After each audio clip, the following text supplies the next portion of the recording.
Hello friend, मैं ममता सिंह आप लोगों का स्वागत करती हूँ अपने चैनल ममता सिंह मेकओवर में। तो चलिए फ्रेंड, आज हम स्टार्ट करते हैं अपनी मेकअप की क्लास। जैसे कि मैंने एक सीरीज़ चलाई हुई है अपने चैनल पर ममता सिंह मेकओवर पर। एक मैंने सीरीज़ स्टार्ट किया है ब्यूटिशियन कोर्स का 30 दिन का।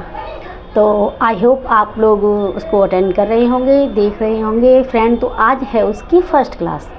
तो फर्स्ट डे में यानी फ़र्स्ट डे या फर्स्ट क्लास जो भी है, तो फर्स्ट डे में जो हम आपको आज सिखाने वाले हैं, आज मैं उस पर चर्चा करूंगी। तो पहले आप सब ये बताइए कि आप सब कैसे हैं। आई होप आप बहुत अच्छे होंगे और मैं भी आप लोगों की कृपा से अब थोड़ी बहुत ठीक हूँ। अभी मेरा ट्रीटमेंट चल रहा है, कोई नहीं। और इसीलिए फ्रेंड सॉरी कि आपकी क्लास लेट हो गई, क्योंकि मेरी तबीयत फिर गड़बड़ हो गई थी।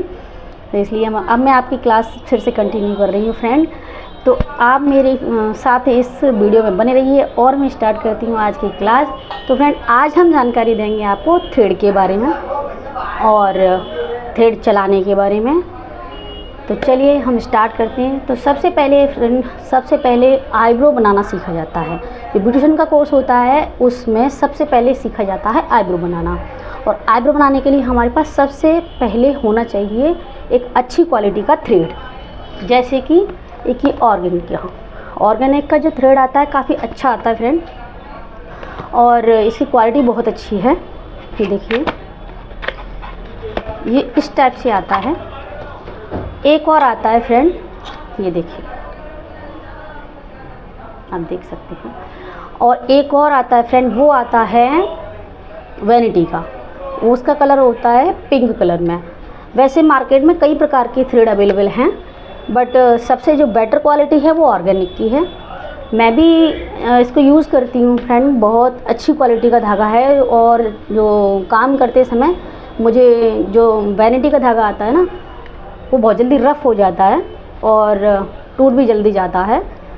उससे बेटर क्वालिटी ये है, ना तो ये बहुत जल्दी रफ़ होता है, ना ही ये बहुत जल्दी टूटता है। क्योंकि मैं अपना पार्लर रन करती हूँ फ्रेंड, तो पार्लर रन करते समय मुझे तो बहुत सारे धागे की ज़रूरत रहती है।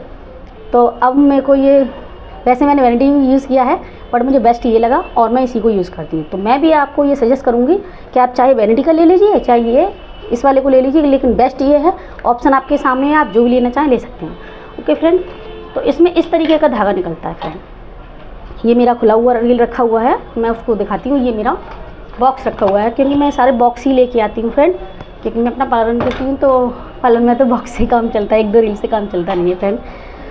तो फ्रेंड, सबसे पहले हम एक रील लेंगे, वो हमारे उल्टे हाथ में होनी चाहिए। और फ्रेंड, मोस्टली लोग तो उल्टे हाथ में पकड़ते हैं।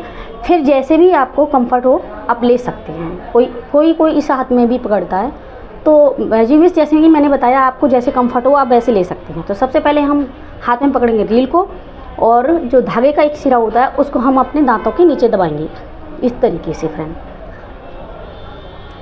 तो और हम अपने धागे का जो मेजरमेंट है वो कितना लेंगे फ्रेंड, इस तरीके से। ये देखिए, यहाँ तक हम अपने धागे का मेजरमेंट लेंगे, और यहाँ से इस तरीके से हम धागे को फोल्ड कर लेंगे। ओके फ्रेंड, अब इसमें हम 6 से 7 लूप डालेंगे। एक हो गए फ्रेंड, 2 3 4 5 6 7, 6 से 7 लूप मैं डालती हूँ, और यही रहता है मेज़रमेंट नॉर्मली जो है सबका। फिर हम सेकंड टाइम जो करेंगे वो करेंगे ये कि हमारी इस वाली फिंगर में इस धागे को हम 3 से 4 बार लपेटेंगे। 1 2 3। ओके फ्रेंड, इसको लपेटने के बाद फ्रेंड, हमारा ये थंब है, ये वाला इस धागे के ऊपर ही होना चाहिए। आपने बहुत सारे लोगों की वीडियोस देखी होंगी, लेकिन सबकी अपनी अपनी टेक्निक होती है काम सिखाने की फ्रेंड। मेरी टेक्निक ये है कि मेरा मानना ये है, जब तक इस धागे के ऊपर हमारा थंब नहीं होगा, हमारा धागा लूज होता रहेगा। ओके फ्रेंड, तो सबसे बेटर बात ये है कि आपको उंगली के ऊपर जो धागा होता है ये वाला, इस पर थंब को ऐसे रखना है। ओके फ्रेंड, जिससे ये धागा लॉक हो जाता है, यहाँ से छोटा या बड़ा नहीं होता। ठीक है फ्रेंड, मेरा धागा खुल गया। एक सेकंड। तो फ्रेंड, सबसे पहले जो बिगनर्स होते हैं, बिगनर्स को ना धागा चलाने में बहुत दिक्कत होती है। तो वो किस तरीके से काम करते हैं, तो उसी तरीके से जैसे बिगनर से स्टार्ट करते हैं तो सबसे पहले बिगनर्स को धागा चलाने की जो प्रैक्टिस है वो किस तरीके से करनी चाहिए। देखिए फ्रेंड, पहले तो हमें धागा खाली चलाना होता है। कुछ लोग डायरेक्टली बाल निकालने पर फोकस करते हैं कि लाई हम बाल निकालना सीखते हैं। नहीं बच्चों, अगर आप डायरेक्टली बाल को फंसाने की कोशिश करेंगे तो आप बाल नहीं फंसा सकते। सबसे पहले धागे को खाली हाथों में आपको चलाना इस तरीके से। मैंने काफ़ी लोगों को देखा है फ्रेंड, जब काम करते हैं तो उनके काम करते समय ये जो धागा है ना, कहीं ऐसे चलाते हैं। कुछ लोग तो ऐसे करके चलाते हैं। ये तरीका गलत है। ओके फ्रेंड, तो आपको इस तरीके से धागा नहीं चलाना है। हमारा सिर नहीं हिलना चाहिए, हल्का सा ऐसे पीछे जाता है सिर, हल्का सा। ओके फ्रेंड, तो आपको इस तरीके से धागे की प्रैक्टिस करनी पड़ेगी। पहले बार बार इस वाले हाथ का धागा जो है वो छोटा हो जाता है, तो ये वाला धागा बड़ा हो जाता है बिगनर्स का।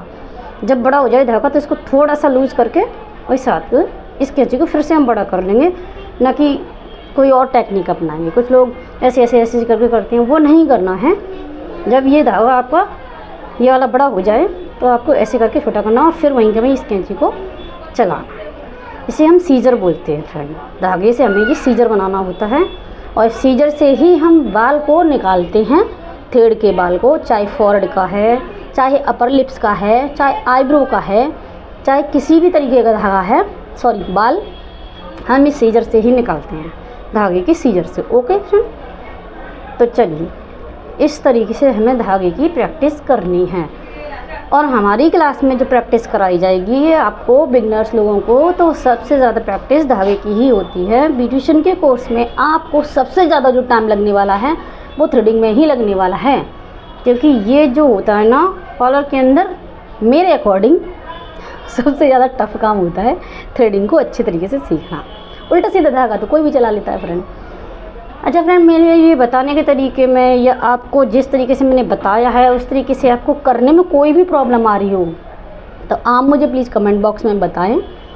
उसके मैं आपको कुछ ना कुछ सॉल्यूशन निकालूंगी। जो भी आपको कुछ प्रॉब्लम आ रही हो, धागा चलाते समय आपकी कैंची छोटी बड़ी हो रही हो, धागा टूट रहा हो, जो भी प्रॉब्लम है आपकी, आप मुझे बताइएगा। ओके फ्रेंड, तो इस तरीके से मैं धागे की प्रैक्टिस करनी होती है। और प्रैक्टिस करते करते जब हमारे हाथ इस तरीके की कैंची है चलने लगते हैं, जब हमारा धागा यहाँ से उलझना बंद हो जाता है, क्योंकि नए नए बच्चों को ये धागे उलझते हैं, बहुत उलझते हैं यहाँ पे धागे। जब ये धागा हमारा उलझना बंद हो जाता है, उसके बाद धीमे धीमे बिगनर्स को इस तरीके की प्रैक्टिस के साथ, खाली बैठे हुए इस तरीके की प्रैक्टिस करो, इस तरीके की प्रैक्टिस के साथ फॉरहेड पर बाल निकालने की कोशिश करनी चाहिए। फॉरहेड पर बाल कैसे निकालें उसको भी मैं आपको बताती हूँ।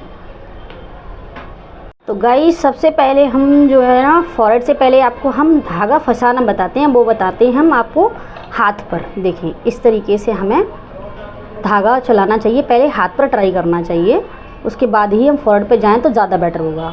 बिगनर्स के लिए स्पेशली बता रही हूँ। तो हमें सबसे पहले चाहिए टेलकॉम, जो कि हम किसी भी एरिया के बाल निकालने के लिए सबसे पहले हम टेलकॉम लगाते हैं। रख लो, ठीक है। अब इस तरीके से जो मैंने लूप डलवाए थे धागे में, उसी तरीके से उस लूप को डालने के बाद और हम धागे को इस तरीके से बाल निकालने की कोशिश करते हैं। भले ही स्टार्टिंग में हमारा बाल ना निकले, लेकिन धागा चलाने की प्रैक्टिस होनी चाहिए। हाथ पर, खाली हाथ पर, किसी के खाली फॉरहेड पर केवल धागा चलाने की प्रैक्टिस होनी चाहिए। इस तरीके से फ्रेंड, इस तरीके से आप प्रैक्टिस करते रहिए।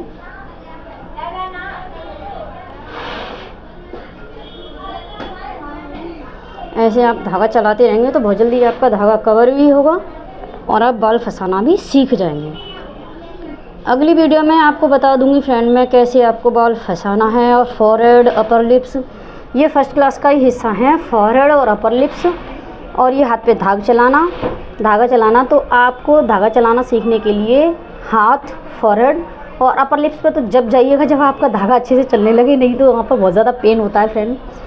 तो इस तरीके से हाथ, या सीधा हाथ या उल्टा हाथ, कभी किसी को पेन होता है तो खाली धागा भी अगर आप चलाना चाहें तो ऐसे इस तरीके से हाथ की एक मुट्ठी बना लीजिए, मुट्ठी को उल्टा करिए और यहाँ किसी को पेन भी नहीं होगा क्योंकि यहाँ बाल नहीं होते और आपके धागे की प्रैक्टिस बहुत अच्छे से हो जाएगी।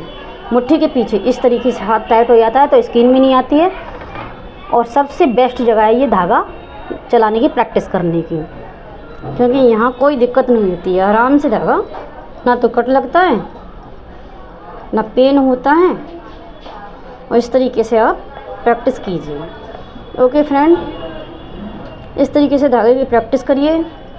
जाती हूँ मैं आपके लिए अगली वीडियो, और उसमें भी आपको ज़रूर सिखाऊंगी कि आईब्रो पर कैसे आना है। अगली क्लास हम लाते हैं आईब्रो के ऊपर, उसी में आपको फॉरहेड और अपर लिप्स भी सिखाएंगे। अभी चलिए आप करते रहिए धागे की प्रैक्टिस। ओके फ्रेंड, तो मैंने आप लोगों को बताया आज धागा हाथ पर चलाना। ठीक है फ्रेंड, चलिए इस तरीके से ही आप अपनी प्रैक्टिस को जारी रखिए, और अगली वीडियो में आपको मैं यहाँ पूरे फॉरहेड का शेप कैसे निकालते हैं, फॉरहेड पे धागा निकालना, अपर लिप्स, और थोड़ा थोड़ा धागे में आईब्रो का बाल कैसे फंसाते हैं और आईब्रो को कैसे बनाना चाहिए, वो भी मैं आपके लिए लेकर के आऊँगी। तो चलिए सभी को राधे राधे मेरी तरफ से, और आप अपनी प्रैक्टिस जारी कर रखिए, जब अपनी प्रैक्टिस करते रहिए। प्रैक्टिस करते समय आपको कोई भी प्रॉब्लम आए तो प्लीज़ मुझे कमेंट बॉक्स में बताइएगा, और मिलते हैं अगली वीडियो में। आई होप आप बहुत अच्छी तरीके से रहिएगा, अपनी अच्छी तरीके से प्रैक्टिस करिएगा। राधे राधे, सभी को मिलते रहिए।